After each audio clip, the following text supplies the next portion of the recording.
எல்லோருக்கும் வணக்கம். என் பெயர் என் குடும்பத்தின் அடையாளம். இன்றைக்கி ஒரு ஹவுஸ் ஒய்ஃபாக 2 குழந்தைகளுக்கு அம்மாவாக ஒரு டிஎன்பிஎஸ்சி ஆஸ்பிரண்ட்டாக டே டு லைஃப்பில் நான் எப்படி எனக்கு கிடைக்கக்கூடிய கொஞ்சம் டைமில் கூட நான் ஸ்டடீஸ்க்கு யூஸ் பண்ணிக்கிறேன் அப்படின்றது தான் இந்த வீடியோவில் உங்களோட ஷேர் பண்ணிக்கிறேன்.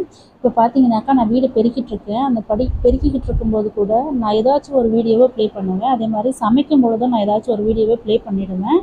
நம்ம படிக்கிறோம் அப்படிங்கிறத தாண்டி நம்ம காது வழியாக ஒரு விஷயம் போச்சு அப்படின்னாக்கா கண்டிப்பாக அது நம்ம மைண்டில் எப்பயுமே ஸ்டோர் ஆகும். இந்த சமைக்கக்கூடிய டைமு, இந்த வீட்டை க்ளீன் பண்ணுற டைமில் கூட நான் கொஞ்சம் படிக்கலாம் அப்படிங்கிறதுனால தான் வீடியோ ப்ளே பண்ணிவிட்டு நான் எப்பயுமே வீடியோ ப்ளே பண்ணிவிட்டு தான் சமைப்பேன். எல்லா வேலையுமே நான் அப்படி தான் செய்வேன். இது முடிஞ்சதுக்கப்புறம் பார்த்திங்க அப்படின்னாக்கா சாப்பிட்டுட்டு என்னோடய பசங்க ஸ்கூலுக்கு கிளம்புறதுக்குனதுக்கப்புறம் எனக்கு ஒரு 3 ஹவர்ஸ் வந்து டைம் கிடைக்கும். அந்த 3 ஹவர்ஸில் என்னால் தமிழ் மட்டும்தான் படிக்க முடியும். நான் ரிவிஷன்ஸ் தான் பார்த்துட்ருக்கேன். +2 எடுத்திருக்கேன். +2ல் இன்றைக்கி ஒரு 3 இயர் கம்ப்ளீட் பண்ணிவிட்டு ஓல்டு இயர் கொஷின்ஸ்லாம் என்னென்னலாம் கேட்டிருக்காங்க அப்படின்னு சொல்லிட்டு ஒரு 3 டாபிக் எடுத்து இன்றைக்கி நான் பார்த்துட்ருக்கேன். இது முடிஞ்சதுக்கப்புறம் என்னோடய பாப்பா வந்தாச்சு. அவங்களுக்கு ஆஃப்டர்நூன் லன்ச் கொடுக்கும்போது கூட நான் அந்த டைமை யூட்டிலைஸ் பண்ணிக்கலாம் ஒரு 1/2 அன் ஹவர் அப்படின்றதுனால நான் அப்பையும் டெஸ்ட் போட்டு பார்த்துட்ருக்கேன். இது வந்து டிஎன்பிசி நித்ரா ஆப் அப்படின்னு சொல்லிட்டு ஒரு ஆப்பு. இந்த ஆப்பில் தான் நான் நிறைய டைம் டெஸ்ட் போட்டு பார்த்துட்ருக்கேன். இந்த ஆப் எனக்கு ரொம்பவே யூஸ்ஃபுல்லாக இருக்குது. உங்களுக்கு யூஸ்ஃபுல்லாக இருந்துச்சு அப்படின்னாக்கா நீங்களும் பார்த்துக்கோங்க. நித்ரா டிஎன்பிசி ஆப்பு. இந்த டைம் முடிஞ்சதுக்கப்புறம் நான் ஓல்டு இயர் கொஷின்ஸ்லாம் என்னென்னலாம் பார்த்துட்ருக்காங்க அப்படின்னு சொல்லிட்டு என்னோடய பொண்ணுடைய ஹோம்ஒர்க் அவங்க எழுதும்போது நானும் கொஞ்சம் அப்படியே படிச்சுக்கிட்டு இருக்கேன். இப்போது திருக்குறள் 17 கீழ்கணக்கு நூல்கள் திருக்குறளை தவிர்த்து அதுக்கப்புறம் கம்பராமாயணம், ராவண காவியம் இதிலெல்லாம் என்னென்னலாம் கொஷின்ஸ் கேட்டிருக்காங்க லாஸ்ட் இயர்ஸில் அப்படின்னு சொல்லிட்டு அந்த கொஷின்ஸ் தான் நான் பார்த்துட்டு இருந்தேன். நீங்கள் படிக்கும்போதே ஓல்டு இயர் கொஷின்ஸில் என்னென்னலாம் கொஷின்ஸ் வந்து கேட்குறாங்க அப்படின்றத நீங்கள் பார்த்துக்கோங்க. இந்த புக் வந்து சாய்ஸ் அகாடமியோடது.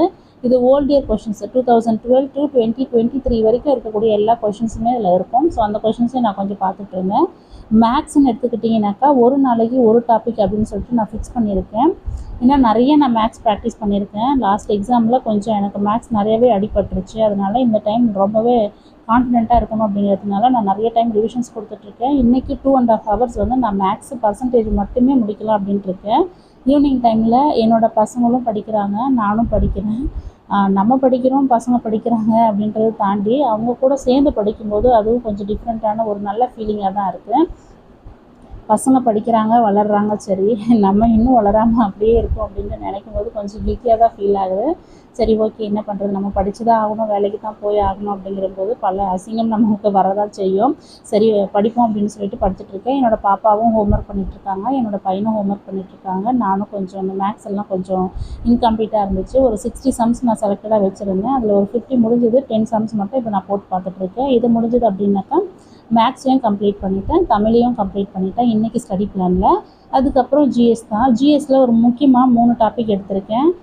சயின்ஸு, அதுக்கப்புறம் யூனிட் 8 அண்ட் ஹிஸ்ட்ரி. ஓகேங்களா. சயின்ஸ் அப்படின்னு எடுத்துக்கிட்டிங்கனாக்கா மரபியல்லேருந்து நீங்கள் 2 கொஷின்ஸ் எக்ஸ்பெக்ட் பண்ணலாம். அவ்வளோ முக்கியமான ஒரு டாப்பிக்கு. அதனால் மரபியல் படிக்காதவங்க, ரிவிஷன் கொடுக்காதவங்க ஃபஸ்ட்டு அதுக்கு ரிவிஷன்ஸ் கொடுத்துருங்க. இது முடிஞ்சதுக்கப்புறம் பார்த்தீங்கன்னாக்கா தமிழ்நாட்டில் சமூக மாற்றங்கள் யூனிட் 8ல் கவர் ஆகும். இதுலேருந்து ஒரு கொஷின்ஸ் 2 கொஷின் நம்ம எக்ஸ்பெக்ட் பண்ணலாம். நெக்ஸ்ட்டு ஹிஸ்ட்ரியில் டெல்லி சுல்தான்கள் அப்படிங்கிறது கண்டிப்பாக கொஷின் கேட்கக்கூடிய ஏரியா. அதனால் நான் அதையும் கம்ப்ளீட் பண்ணியிருக்கேன். இன்றைக்கி என்னுடைய ஸ்டடி பிளான் அவ்வளோதான். நான் நல்லபடியாக முடிச்சுட்டு என்னோடய ஸ்டடி பிளானை. தேங்க்யூ.